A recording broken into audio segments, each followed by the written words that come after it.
perform experiment how to verify KVL. Okay, so KVL का statement सभी लोगों को मालूम है, KVL का statement, the algebraic sum of voltages around closed conducting loop. This is our aim.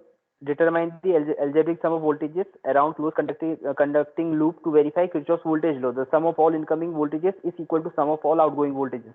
This will be our Kirchhoff's voltage law, right?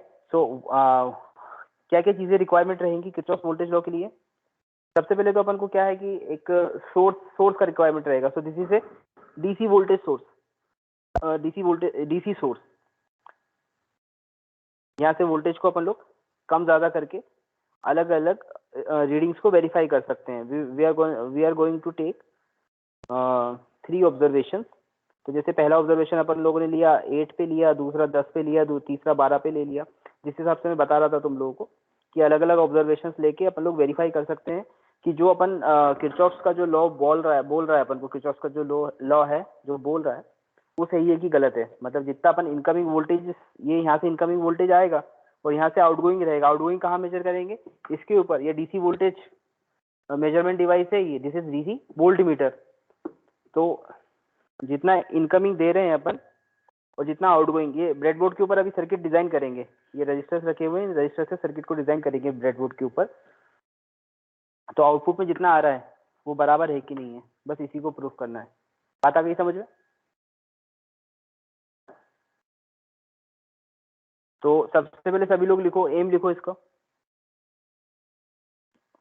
Video blur तो नहीं है?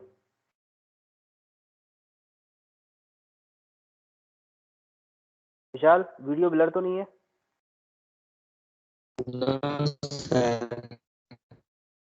चलो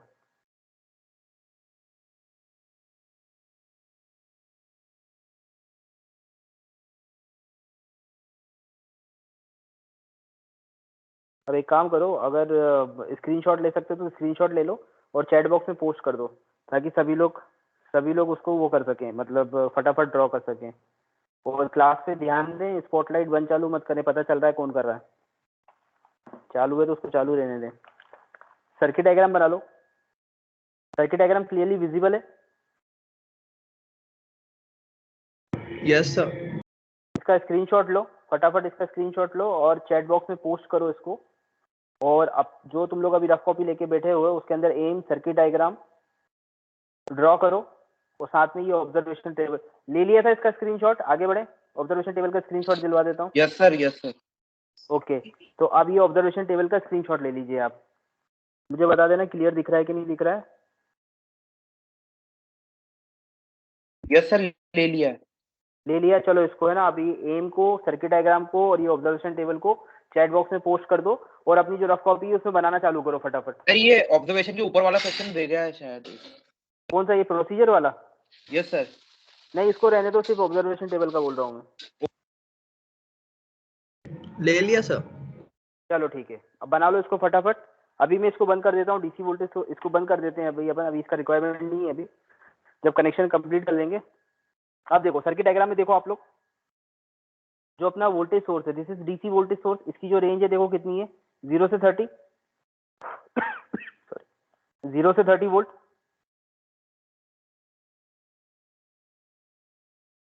हाँ या ना? Yes sir. तीनों रेजिस्टेंस बताओ, तीनों रेजिस्टेंस कैसे कनेक्टेड है? सीरीज में है, पैरेलल में है? सीरीज में है. ठीक है, अब देखो रेजिस्टेंस के अक्रॉस में वोल्टीमीटर लगा हुआ है. R1 के अक्रॉस में दिस वोल्टीमीटर, R2 के अक्रॉस में भी एक वोल्टीमीटर, R3 के अक्रॉस में भी एक वोल्टीमीटर है.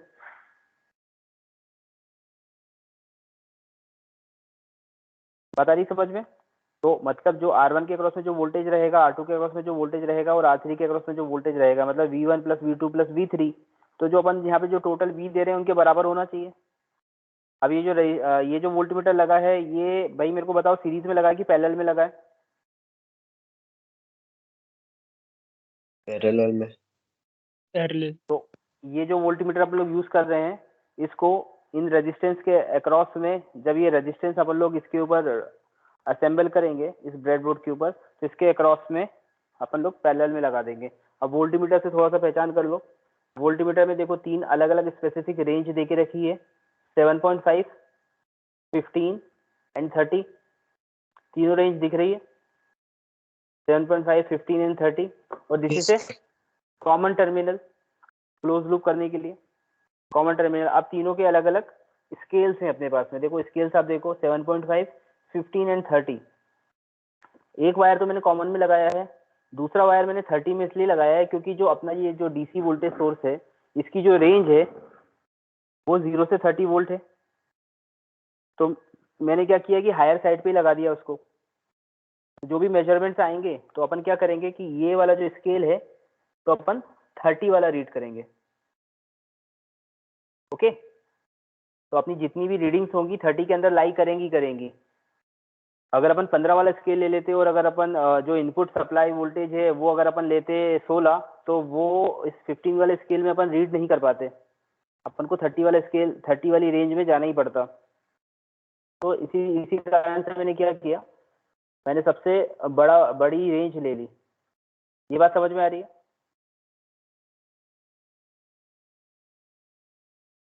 चलो अब सर्किट डायग्राम मुझे बताओ आप।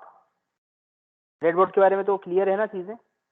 ये वाला इस तरह से शॉर्ट है, ये वाला इस तरह से शॉर्ट है, this is horizontally short, this is vertically short, 50% of the portion is short. Okay, इसमें भी 50% ऑफ द पोर्शन, इसमें भी 50% of the portion, right? And if you want to connect this 50% to this 50% to make the 100% of the thing, then we have to use the jumping wire. ये चीज clear है? पुराने videos में, पुराने lectures में मैंने बता दिया था इसके बारे में। नहीं पता हो तो फिर वीडियोस तो आप देख लेना, उसमें समझ में आ जाएगा। ब्रेडबोर्ड के बारे में वीडियो बना के रखा हुआ। हाँ सर, वो 50% वाला थोड़ा उस दिन अच्छे से समझ नहीं आया था, एक बार और बता दीजिए। 4 सेक्शन है इसके अंदर, 1, 2, 3 एंड 4। ये वाला हॉरिजॉन्टल है, ये दोनों सेक्शंस वर्टिकल हैं। तो हॉरिजॉन्टल में यहाँ से लेके यहाँ तक शॉर्ट है ये, मतलब 50%, बाकी यहाँ पे कनेक्शन नहीं है। अच्छा, इसका मतलब क्या होगा कि अगर मैं कोई वायर यहाँ पे लगाता हूँ और दूसरा वायर यहाँ पे लगाता हूँ, तो ये यहाँ पर कनेक्शन डिसमेंटल होने के कारण, मतलब शॉर्ट, जो पीछे की जो प्लेट है वो शॉर्ट नहीं होने के कारण इन दोनों में कोई कनेक्शन एस्टेब्लिश नहीं होगा। मुझे क्या है कि यहाँ लगाना पड़ेगा, सॉरी ये भी गलत लगा दी, यहाँ पर लगाना पड़ेगा क्योंकि ये हॉरिजॉन्टली शॉर्ट है ना इस तरह से। उसी तरह से इसमें भी सेक्शंस में ऐसे, ये वर्टिकली शॉर्ट है, यहाँ से लेके यहाँ तक, यहाँ से यहाँ तक, यहाँ से यहाँ तक। चलो रेजिस्टेंस ले लेते हैं अपन लोग, R1 उठाते हैं। एक रेजिस्टेंस उठाया मैंने R1 को कर दिया।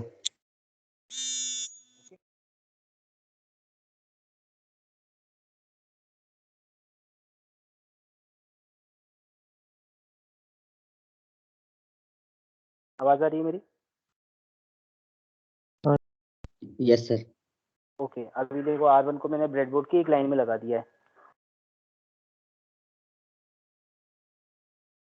अब R2 को मेरे को लगाना है इसी के साथ में सीरीज में, तो कहाँ लगा दूँ? यहाँ लगा दूँ चलेगा? तो दोनों सीरीज में कनेक्ट हो गए? जल्दी बोलो। यस। अरे यार कैसी बात कर रहे हो यार, ये तो नो इस तरह सर, से शॉर्ट है ही नहीं नो ना, सर। वर्टिकली शॉर्ट है ना line, vertically no short sir. है लाइन, तो फिर इसको मुझे यहाँ पे लगाना पड़ेगा कहीं पे। Yes, sir. Now they are connected in series. अब देखो यहाँ पर, आप देखो कनेक्ट हो गए ना सीरीज में। अब तीसरा लगाना है मुझे, तो ये तीसरा लेग मैंने कहाँ पे लगाया? यहाँ पर लगाया, तो इसी लाइन में मैं कहीं लगाऊंगा उसको, इसी लाइन में कहीं लगाऊंगा। तो ये यहाँ से शॉर्ट हो गया,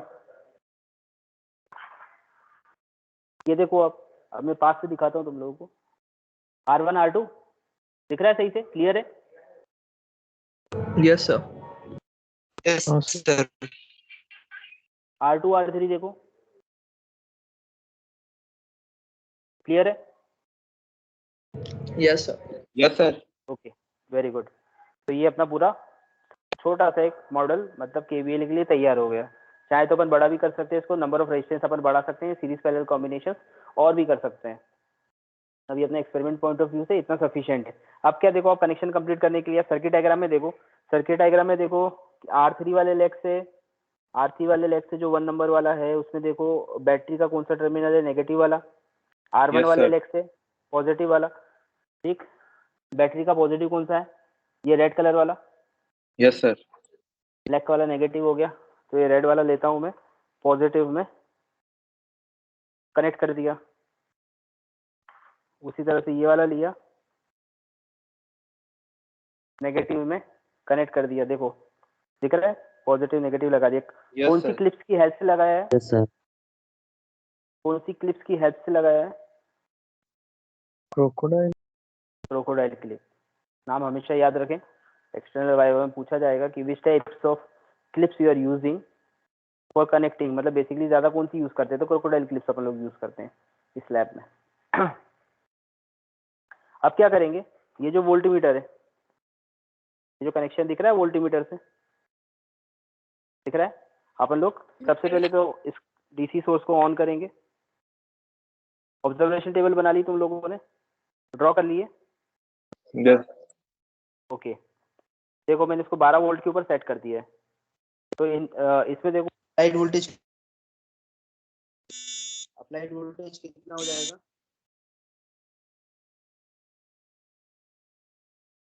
अप्लाइड वोल्टेज कितना हो जाएगा? 12।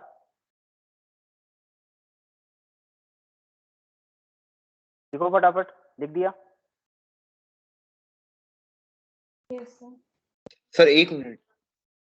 हाँ चलो लिख लो यार, ठीक। तो अपन को वैसे तो बेसिकली टोटल वोल्टेज देखना है, तो टोटल वोल्टेज अपन across the ends of the resistors अगर अपन टोटल वोल्टेज देख लेते हैं यहाँ पर, वो R1 के अक्रॉस में कितना आ रहा है, R2 के अक्रॉस में कितना आ रहा है, R3 के अक्रॉस में कितना आ रहा है, तीनों का सम होना चाहिए, तीनों का सम होना चाहिए। तो अपन क्या कर सकते हैं कि अपन चाहे तो ये देखो, मैं एक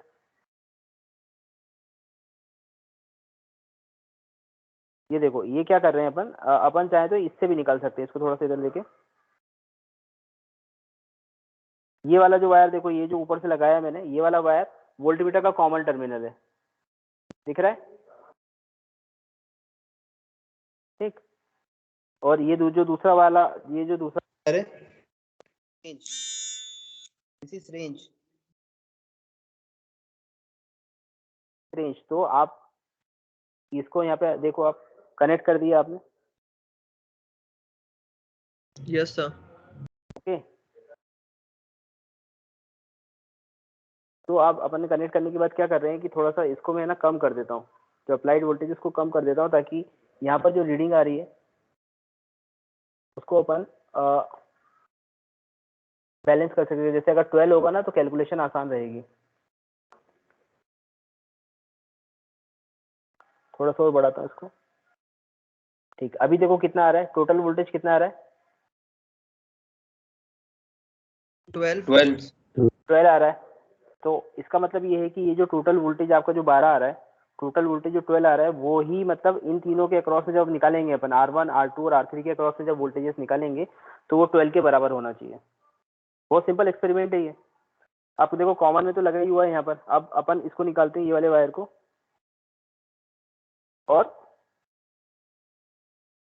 V1 के अक्रॉस में लगा दिया। देखो दिख रहा है? Yes sir. एक मिनट, थोड़ा सा ब्लर हो रहा है, हाँ अभी ठीक होगा। V1 के अक्रॉस में लगा दिया, V1 के अक्रॉस में लगा दिया, तो अपन देखें वोल्टेज कितना है, 3.8। 3.8 लिख लो, 3.8 लिख लो। लिखा? यहाँ पर ये जो आपकी ऑब्जर्वेशन टेबल है, इसमें जो V1 हो गया वो 3.8 हो जाएगा। आगे बढ़े, आगे बढ़े, वापस से यहाँ से हटाएं इसको, कनेक्शन को। Yes, sir. Yes sir. और आपको V2 के अक्रॉस में लगाना है, V2 के अक्रॉस में लगा दिया। देखो V2 के अक्रॉस में लगाया, अभी कंप्लीट नहीं है, क्रोकोडाइल क्लिप्स को भी निकालूंगा मैं यहाँ से, और इसके साथ कनेक्ट करेंगे। बिल्कुल आराम से करना है, इलेक्ट्रिकल का काम। दिख रहा है? Yes sir. V2 के अक्रॉस में अपन देख लेते हैं यहाँ पर कितना आ रहा है। 1.9 1.8 है शायद। 3.9। हाँ सॉरी और कोई 3.9 3.9 3.8 3.8 1 is कौन बोल रहा था? 3.8 ना, तो V2 भी लिख लो 3.8। अब 3.8 और 3.8 को ऐड करो, कितना हो रहा है फटाफट? 7.6, sir. 7.6। और टोटल वोल्टेज कितना था अपना? 12 12 अब 12 12 में से 7.6 को माइनस करो। सर 4.4 कितना? 4.4 4.4 मतलब अब जब अपन इस R3 की जो वैल्यू लेंगे वो 4.3 4.4 के करीब आना चाहिए। Yes sir. बात आ रही समझ? तब जाके अपना किरचॉफ का लॉ प्रूव हो जाएगा। तो अपन क्या करते हैं, अब लेते हैं R3 की वैल्यू, ये निकाला मैंने और इसको कनेक्ट कर दिया, को निकाला और इसके साथ कनेक्ट कर दिया। तो कितनी वैल्यू आनी चाहिए? 4.4 के करीब कुछ वैल्यू आनी चाहिए ना। देखो 4.4 ही आ रही है। यस सर 4.4 है, Point- 3 है। हाँ वही 3 4 के करीब मतलब हाँ सर 4 3 आ रही। तो टोटल ऐड करो, हो गया 12 के बराबर हो गया। Yes sir. चलो मतलब इसका मतलब ये है कि जो sum of all incoming voltage is equal to sum of all outgoing voltage, ये अपना यहाँ पर किरचॉफ की एक रीडिंग पूरी हो जाती है। बात आ गई Yes. समझ में? Yes sir. Yes sir. ठीक, तो बंद कर दें इसको। सर अप्लाइड वोल्टेज कितना था? स्लाइड वोल्टेज यार निकाल दिया, आप बताओ कितना था? 12 था ना? 12 था टोटल वोल्टेज। टोटल हाँ। वोल्टेज नहीं सर वो तो टोटल था ना, मतलब अप्लाइड कितना था? अप्लाइड वोल्टेज और टोटल वोल्टेज दोनों बराबर ही रहेगा। Okay sir. 12 के बराबर 12। रिकॉर्डिंग स्टॉप कर रहा हूँ मैं।